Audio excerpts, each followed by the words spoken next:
Years ago, evacuation warnings and orders were issued using street names. These days, it's zones. So how do you know which one you're in? I asked CAL FIRE to explain.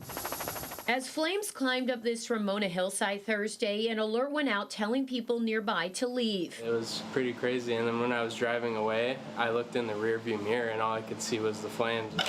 David Brandon works at Demler Brothers, not far from where a burning car ignited the fire. He received the alert on his phone, but admits he was initially confused since it mentioned the zone he was in and not an exact address. So I called my boss, and eventually they just told me to evacuate, but it was definitely pretty confusing. We can see the green areas. CAL FIRE Captain Robert Johnson walked me through how evacuation alerts work. A fire incident commander will first determine what direction the fire is moving and if structures are threatened. If so, they work with the Sheriff's Department to push out an alert via a system used statewide called the Genesis Protect app.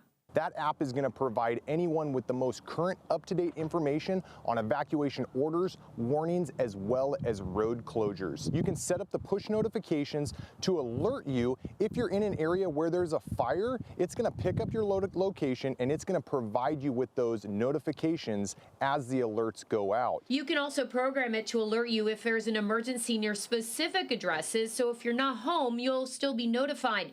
But those alerts don't specify addresses impacted, only zones. I asked Captain Johnson to explain why. It's going to be more effective to push out areas that are effective in zones as opposed to naming off multiple streets or neighborhoods that may be effective. If you're still unsure, you can zoom into the zone on the app and see the streets it covers.